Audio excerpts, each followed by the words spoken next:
네. 이노베이션 캠프 챌린지 10조 메이비존 팀 발표 시작하겠습니다. 목차부터 설명드리겠습니다. 먼저 서비스 기획 및 배경을 설명드리고 서비스 시연 영상, 서비스 아키텍처 및 기술 도입 배경, 기술적인 도전, 트러블 슈팅에 대해서 말씀드리도록 하겠습니다. 어, 일단 서비스 기획은 저희는 이제 대용량 트래픽과 대량의 데이터 그리고 동시성의 문제를 모두 잡을 수 있는 프로젝트를 하자고 팀원들의 의견이 모아졌고 해당 문제를 모두 잡을 수 있는 프로젝트에는 이커머스 시스템이 서비스가 적합하다고 생각해서 이제 이커머스를 주제로 삼게 되었습니다. 그리고 챌린지 팀을 지원하게 된 가장 큰 이유가 새로운 아키텍처에 대한 도입을 팀원 모두가 원하고 있었기 때문인데요. 어, 기존 모놀리스에서 서비스 확장을 염두에 두고 MSA로 전환하는 방식의 프로젝트를 구현해보고자 했습니다. 이를 바탕으로 저희는 이제 대용량 데이터를 처리할 수 있는 이커머스 플랫폼을 MSA로 구현하는 프로젝트를 시작하게 되었습니다. 서비스 시연 영상입니다.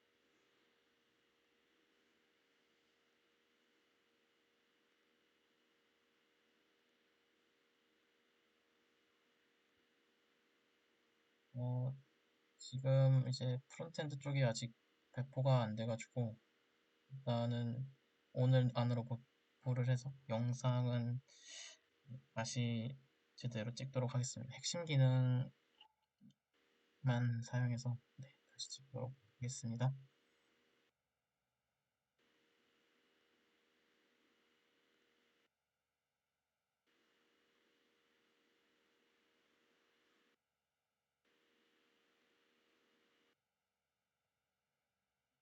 네, 서비스 아키텍처 및 기술 도입 배경입니다.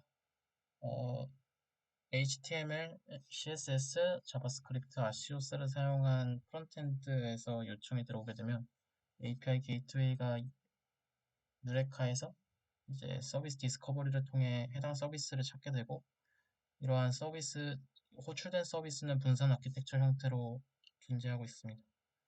그리고 이제 각 서비스 간의 통신은 오픈페인과 카프카 데이터 스트리밍 플랫폼을 이용해서 어, 통신을 하고 있고요.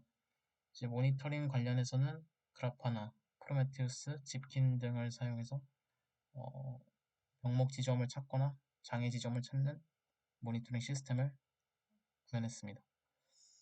이후 CI/CD는 GitHub 액션과 도커를 사용해서 각 서비스들 간의 배포를 시도했습니다.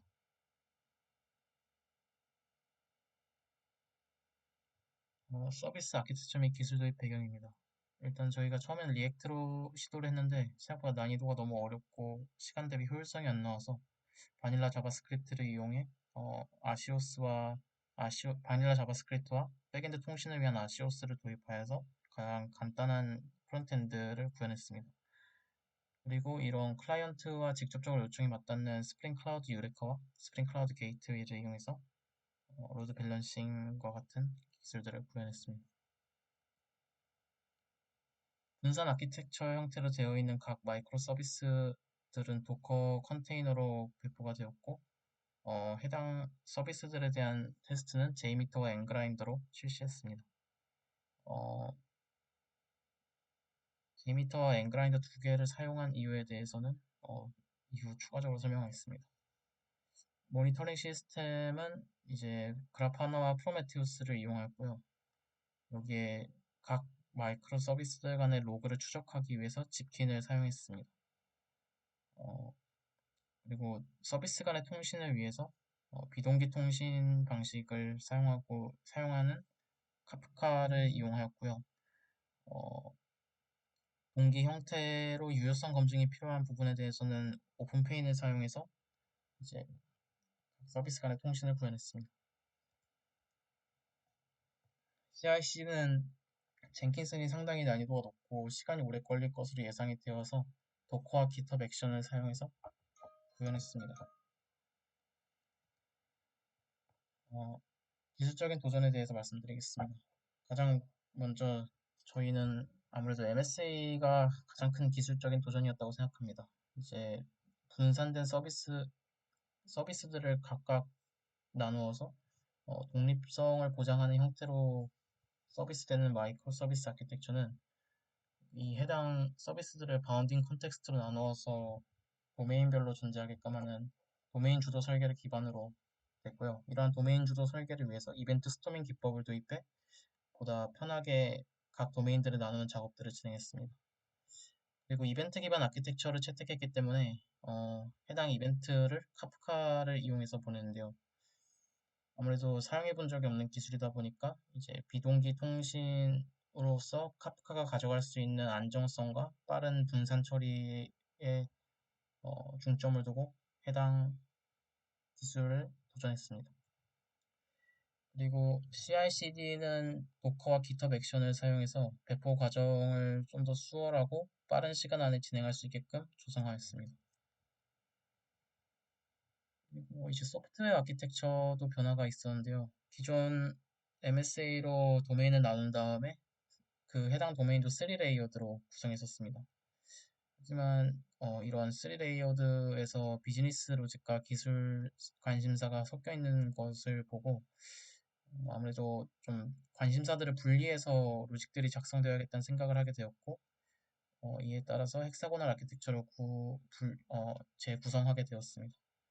뿐만 아니라 각 마이크로 서비스들 간의 통신 과정에서 발생할 수 있는 장애들이 전파되는 것을 확인하고 어, 이제 회로 차단기죠. 서킷 브레이커 패턴을 이용해서 각 마이크로 서비스들의 장애들을 차단한 다음에 그 복구가 될 때까지 확인을 할 수 있게끔 하는 장애 내성이 있는 서비스를 구현하려고 했습니다. 그리고 이제 로그들을 추적해서 어떤 지점이 병목 현상이 발생하고 이제 발생할 수 있는 예외가 어디서 원인인지 확인하기 위해서 지핑과 마이크로미터를 이용한 분산 추적도 도전했습니다. 어, 트러블 슈팅에 대해서 말씀드리겠습니다. 이 부분은 지금 팀원들 간의 그 이야기가 정리가 안 돼가지고 일단 키워드만 이렇게 적게 되었는데 해당 트러블 슈팅에 대한 정리는 이후 DM이나 추가적으로 말씀드리도록 하겠습니다. 성능 개선 부분입니다. 일단 저희가 1000만 건의 데이터가 있고 이 데이터를 검색 조회하는 데 있어서 성능 개선을 시도하게 되었는데요. 이제 약 1000만 건의 상품 데이터를 검색어, 여러 종류의 카테고리로 필터링해서 조회 결과를 보여줘야 했습니다. 기존 MySQL과 JPQL을 사용한 조회 방법에서 각각 평균 50초 이상의 속도로 조회가 되었기 때문에 개선이 필요하다고 생각하였습니다. 첫 번째로 사용한 방법은 인덱스 적용입니다. 상품의 아이디와 상품 이름을 역순으로 인덱스를 적용했을 때 전체 조회는 평균 52초로 개선되지 않았고 검색어로 통한 조회에서는 평균 34.37초, 카테고리와 함께 조회를 했을 때는 37.21초로 약간의 성능 개선이 이루어졌지만 원하는 수치에 도달하지는 못했습니다. 조회해야 하는 대상이 전체 데이터의 25%가 넘어가면 인덱스가 적용이 되지 않기 때문이었는데 바로 페이징 처리를 할 때 해당하는 20개의 상품 데이터뿐 아니라 전체 페이지에 대한 수를 조회하는 페이징 방식에 문제가 있었습니다. 이를 개선하기 위해 기존의 전체 상품을 조회해서 페이지를 카운트하는 방식이 아닌 노 오프셋 방식을 사용해 마지막으로 조회한 상품의 아이디를 기준으로 이후에 상품 20개를 조회하는 방식으로 전체 검색에서 평균 0.128초의 성능 개선이 있었지만 검색어와 카테고리 검색에서는 각각 평균 23.77초, 27.07초로 약간의 조회 성능 개선이 있었습니다. 이는 아직 실제로 서비스에 도입하기에는 부족한 성능이었습니다.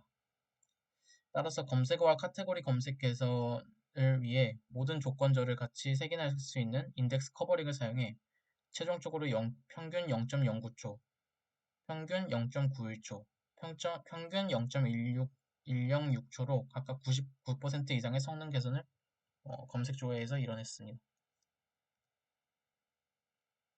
네.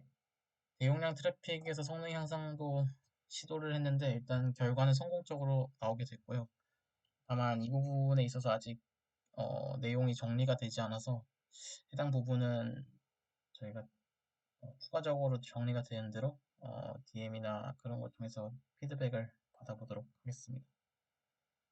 제가 급하게 지금 찍게 돼가지고 좀 미흡하긴 한데 대충 약간 이런 방식으로 이제 PPT가 진행될 것 같고요. 지금 이미지 자료들이나 그런 것들도 좀 중구난방으로 되어 있지만 그리고 프레지를 사용해서 좀 더 깔끔하고 어, 구현하고자 하고 했던 기술과 왜 구현하고자 했는지 그리고 어떻게 구현할 수 있었는지에 대해서 좀 부가적인 설명과 트러블 슈팅에서 자세한 설명을 네, 만들도록 하겠습니다. 이상입니다.